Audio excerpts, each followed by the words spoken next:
Pak Jokowi ini baru sadar kalau sebutan atau panggilan Pak Lurah di media sosial atau di obrolan para politikus itu dirinya. Presiden Jokowi menyampaikan rancangan anggaran pendapatan dan belanja negara 2024. Salah satunya adalah mengusulkan kenaikan gaji pusat dan daerah. Ini PNS ya.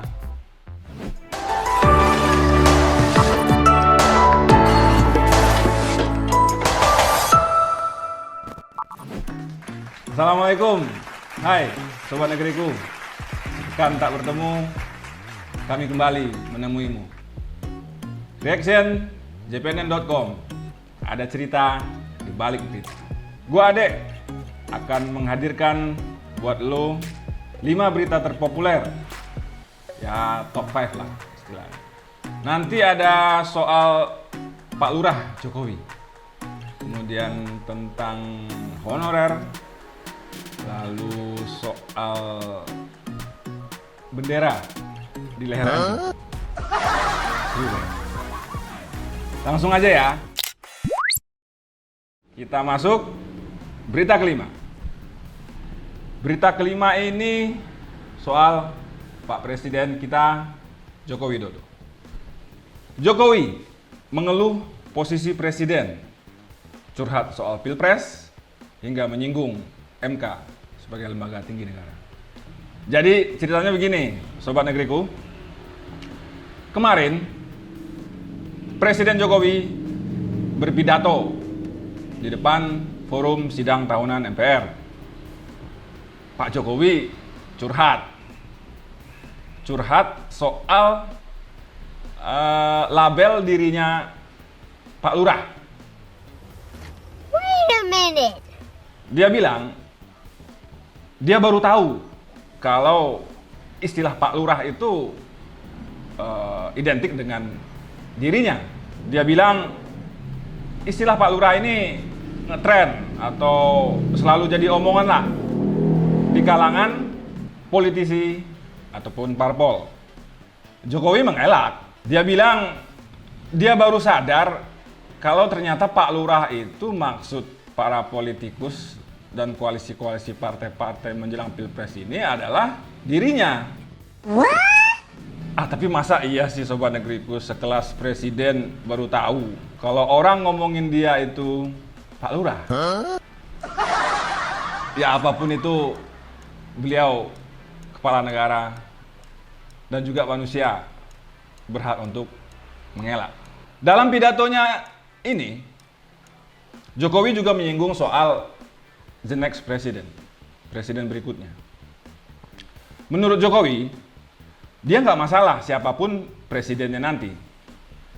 Tapi yang penting, presiden itu adalah sosok yang bisa melanjutkan pekerjaan yang sudah dimulai. Ini maksud Pak Jokowi ini pekerjaan yang dia mulai nih maksudnya nih sobat negeriku. Jadi apa yang sudah Pak Jokowi mulai, siapa yang berani melanjutkan? Itu presiden ideal menurut Pak Jokowi. Kita masuk komentar dari sobat negeriku juga. Komentar pertama dari Bahrudin Muhtar. Siapa sih orang-orang yang panggil Pak Jokowi jadi Pak Lurah?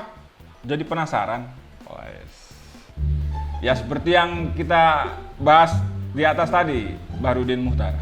Pak Jokowi ini baru sadar kalau sebutan atau panggilan Pak Lurah di media sosial atau di obrolan para politikus itu dirinya gitu. Komentar kedua dari Randy 26. Wah, ini adiknya Randy 25 nih kayaknya. Pidato kenegaraan sekalian curhat.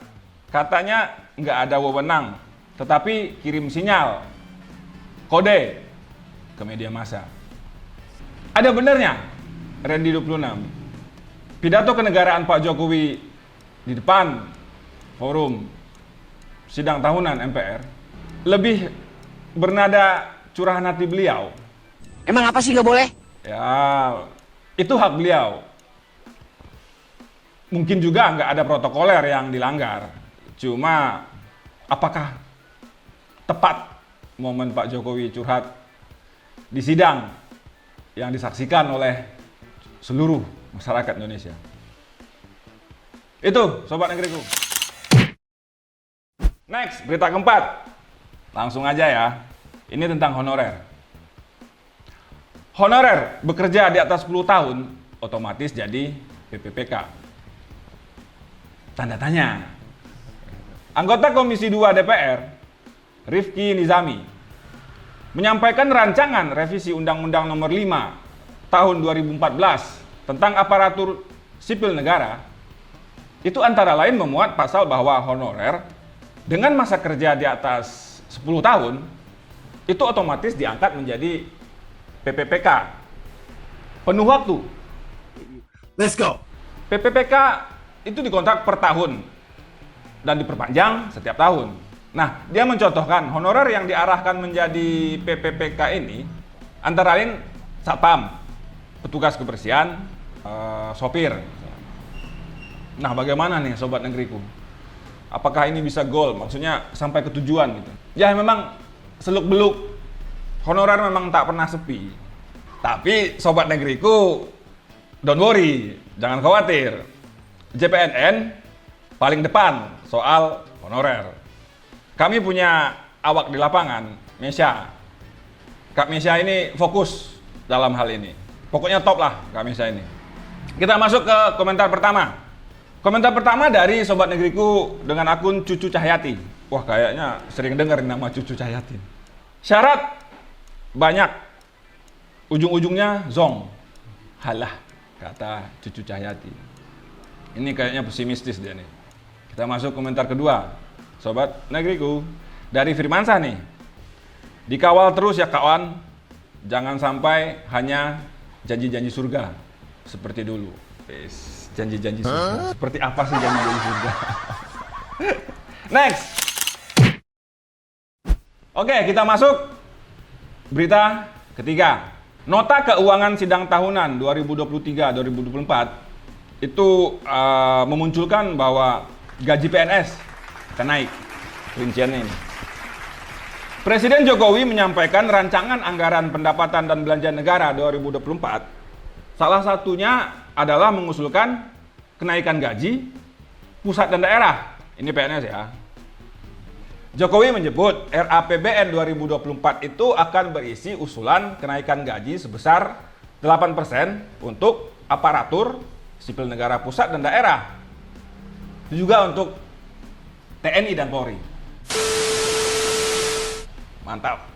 RAPBN 2024 mengusulkan perbaikan penghasilan berupa kenaikan gaji untuk ASN pusat dan daerah, TNI dan Polri sebesar 8%, plus kenaikan untuk pensiunan sebesar 12%. Itu kata Pak Jokowi ya. Jokowi berharap, pemerintah berharap kenaikan gaji ASN, TNI dan Polri ini dan juga untuk pensiunan akan dapat meningkatkan kinerja serta mengakselerasi transformasi ekonomi dan pembangunan nasional. Apakah ini salah satu warisan Pak Jokowi? Mau lengser ini. Mantap lah pokoknya. Masuk komentar ya, Sobat Negeriku. Komentar pertama dari Steviani Andi. Semoga kalau ada kenaikan gaji, kerjanya yang benar ya para PNS. Jangan makan gaji buta. Amin, amin, amin. Ya, berharap yang terbaik lah. Komentar kedua dari Hardika Pradi. Gajiku di kantor kapan naik ya? Enak kali ya jadi PNS. Waduh, emang belum pernah naik gajinya. Payah. Sobat Negeriku, lanjut. Berita terpopuler kedua. Ini nih. Polisi membebaskan pria yang mengalungkan bendera merah putih ke leher seekor anjing. Polres Bengkalis di Riau akhirnya menyelesaikan perkara pria berinisial RH yang jadi tersangka karena mengalungkan bendera merah putih kecil di leher anjing. Itu kejadian di Kecamatan Pinggir, Kabupaten Bengkalis. Penyelesaiannya melalui mekanisme restoratif justice. Jadi penanganannya ini dengan melakukan pendekatan untuk pemulihan, bukan hanya sekedar mendera atau menghukum pelaku. Proses itu atau cara itu bisa diambil lantaran para pihak pelapor, yakni dalam hal ini masyarakat, sudah mencabut laporannya di Polres Bengkalis. Jadi pencabutan laporan itu sendiri setelah RH menyesal, memohon maaf, kemudian menunjukkan rasa cintanya dengan mencium bendera merah putih di depan Mapolres Bengkalis. RH akhirnya dibebaskan. Wait a minute. Setelah sempat ditahan ya, sejak 11 Agustus 2023. Sebelumnya RH ditetapkan sebagai tersangka oleh penyidik Satreskrim Polres Bengkalis gara-gara diduga melanggar Pasal 66 Undang-Undang Negara Republik Indonesia Nomor 24 Tahun 2009 tentang bendera, bahasa dan lambang negara serta lagu kebangsaan. RH diduga melakukan penghinaan terhadap simbol negara. Ya, alhamdulillah RH sudah meminta maaf dan menyesal. Masuk komentar ya, sobat negeriku. Komentar pertama dari Napas Buatan. Sekarang apa-apa dikit yang nggak penting jadi viral. Lalu diusut Pak Polisi.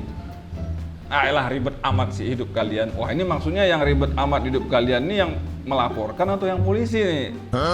Napas Buatan. Komentar kedua dari Budi Santun. Pak Polisi, daripada tangkap yang model beginian, mending tangkap tuh begal dan residivis yang nggak tobat-tobat. Sekalian usut dong kasus korupsi, kasus receh diurusin. Ini kata Budi Santun yang mungkin lupa dengan sopan santun. Oke, sobat negeriku, sekarang tiba saatnya berita terpopuler pertama. Yoi. 4 poin pernyataan terbaru Deputi SDM soal RUU ASN. Ini ada yang terbaru nih. PPPK pasti suka nih. Deputi Bidang Sumber Daya Manusia Aparatur Kemenpan RB, Alex Dedi, menyampaikan sejumlah substansi tentang pentingnya rancangan revisi Undang-Undang Nomor 5 Tahun 2014 tentang aparatur sipil negara.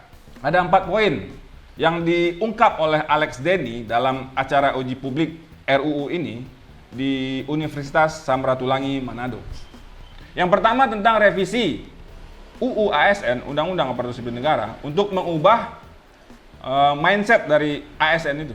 Yang kedua, mendorong ASN profesional.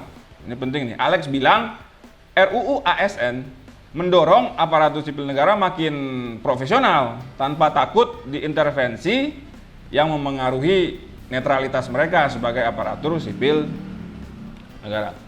Jadi ya ini penting agar nggak ada intervensi, nggak ada dugaan untuk menekan ASN ini. Jadi menjaga netralitas. Kemudian yang ketiga, penetapan kebutuhan PNS dan PPPK fleksibel. Yang keempat, ini soal penting nih, kesejahteraan PPPK. Alex mengatakan RUU ASN juga mengakomodasi isu kesejahteraan ASN, khususnya PPPK. Ya, menurut Alex, pada regulasi sebelumnya PPPK tidak memperoleh jaminan pensiun. Ya, kita tunggulah saja realisasinya, kelanjutannya seperti apa. Komentarnya ya, komentar dari sobat negeriku. Komentar pertama dari Farah Andayani. Apa kata Farah? Semoga semua yang sedang menunggu kepastian diberi kesabaran. Jalan masih panjang. Tapi kesabaran ada batasnya.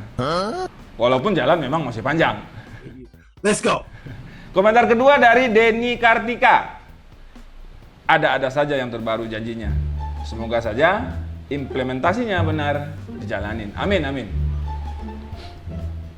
Itu dia, sobat negeriku. 5 berita terpopuler pekan ini. Sobat negeriku, ayo update terus informasi harian kamu. Jangan ragu untuk memilih jpnn.com. Jangan lupa like, komen, share berita-berita jpnn.com. Terima kasih buat Ejer yang selalu mendukung kami berkarya, berkreativitas. Semoga Ejer makin sukses. Terus melaju untuk Indonesia maju. Gua Ade, pamit. Wassalamualaikum warahmatullahi wabarakatuh.